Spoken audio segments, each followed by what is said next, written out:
Salut à tous, c'est Hugo de la chaîne NSS et vous m'avez manqué. Aujourd'hui je vais répondre à une question qui m'a été posée suite au tuto sur comment faire un effet d'étourdissement, comment reproduire l'explosion qu'il y a en arrière-plan. Alors je le précise maintenant puisque c'est important, on n'aura pas les mêmes réglages, puisqu'on n'aura pas le même tournage, la même luminosité, le même environnement, la même couleur, etc. etc. Donc ce que je vais vous montrer aujourd'hui c'est la démarche, c'est les choses à mettre en place, c'est les actions à faire pour reproduire une explosion de la meilleure manière possible. Et je précise, une explosion à distance. Pour ce qui est d'une explosion proche, on pourra en reparler à l'occasion.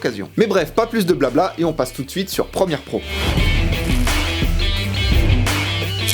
Comme vous vous en doutez, Premiere Pro ne dispose absolument pas des ressources nécessaires, ni même des effets pour créer une explosion dans le logiciel. Ce que l'on va donc utiliser, c'est un overlay, autrement dit une explosion sur fond vert, qu'on va ensuite venir incorporer dans notre image. Cet overlay, c'est exactement le même que celui que j'ai utilisé dans l'effet étourdissement, et je vous mets un lien YouTube dans la description de la vidéo. Tout d'abord, la première chose qu'on va venir faire, c'est retirer notre couleur verte. Pour ça, vous allez dans votre fenêtre Effets, vous tapez Ultra Key, vous glissez déposer l'effet sur l'overlay, dans Options d'effet, vous sélectionnez la petite pipette, vous sélectionnez le vert, et ensuite si vous voulez, vous pouvez venir régler un petit peu plus les détails. Bien, ce que je vais vouloir faire, c'est faire passer l'explosion derrière ces deux petites maisons. Pour ça, je vais venir un petit peu agrandir mon image, je vais venir la replacer à l'endroit souhaité, et je vais réduire son opacité à 50%. Comme on va faire un masque, l'idée ça va être de venir découper dans l'overlay les contours des maisons, pour que l'explosion n'apparaisse pas devant les maisons, mais bien derrière. Une fois que vous avez fait ça du coup, vous sélectionnez l'outil plume ou le tracé Bézier libre pour les puristes de votre effet opacité. Pour faire ce masque, je vais déjà commencer par venir zoomer un peu dans mon image, je vais partir d'en haut à gauche vis-à-vis de l'explosion et je vais donc venir faire un masque au niveau des bâtiments comme je viens de vous dire. Je crée mon masque et on se retrouve juste après. Et bien évidemment, une fois que c'est fait, vous pouvez repasser son opacité à 100%. On peut déjà regarder ce que ça donne.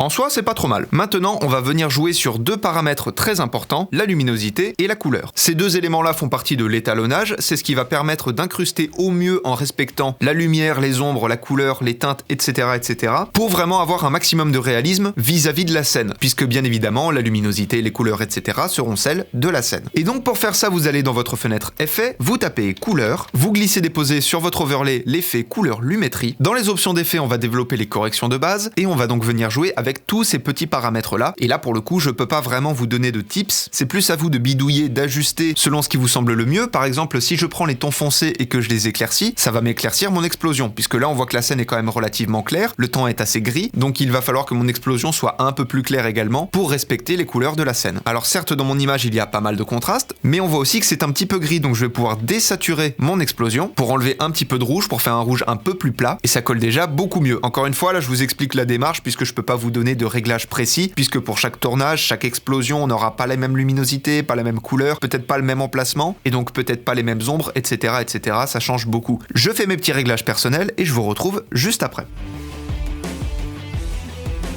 Voilà, personnellement, je suis plutôt content. Je ne vous apprends rien si je vous dis qu'une explosion, ça fait du bruit, évidemment. Donc on va venir rajouter un bruit d'impact. Je vous mets également le lien des sons dans la description de la vidéo. Je vous conseille de prendre un son avec une impact forte dès le début. Quand on regarde le spectre audio de l'effet sonore que je vais utiliser par rapport aux autres, on voit que dès le début, il y a un impact très fort par rapport aux autres où c'est un peu plus atténué. C'est également le même effet sonore que j'ai utilisé pour le tuto étourdissement. Alors comme vous allez le voir quand je vais lancer la vidéo, le son va faire saturer notre audiomètre. On va passer dans le rouge. Mais ça c'est normal, c'est le fort impact du début qui crée ça. En soi, c'est pas très grave, vous n'avez pas besoin d'y faire attention. Après, vous pouvez régler le volume de l'effet sonore selon la distance où se trouve votre explosion. Plus l'explosion se rapproche, plus le bruit sera fort, évidemment. Faites bien attention au volume de votre effet sonore, puisque si le son est beaucoup trop bas, on perd vraiment cet effet d'impact.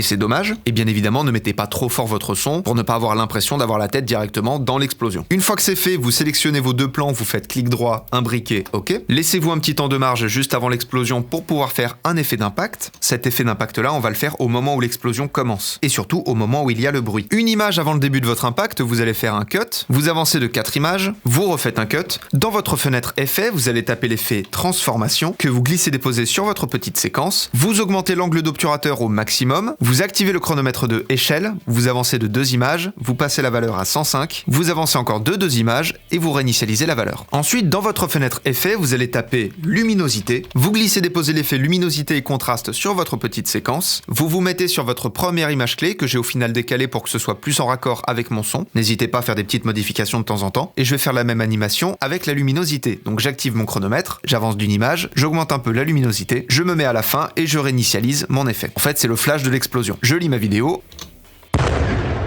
Cet effet de luminosité, bien évidemment, si vous le souhaitez, vous pouvez lui donner une couleur, selon encore une fois le contexte de votre image. Et une fois que tout ça c'est fait, on sélectionne, clic droit, imbriquer, ok. Je rajoute des faux mouvements de caméra pour créer un peu de vie et on a notre explosion. Bien évidemment, c'est un effet très basique. Pour créer une explosion avec beaucoup plus de réalisme, il faudrait plus de mouvements dans l'image, mais du coup, il faudrait passer par After Effects et là, on passerait à un niveau beaucoup plus expérimenté dans le montage vidéo. Mais plus simplement, pour reproduire un petit effet d'explosion pour une petite production, vous mettez votre overlay, vous faites le contour avec le masque, vous respectez la luminosité et la colorimétrie, ainsi que les effets visuels ou sonores supplémentaires, et au final, ça nous donne ceci.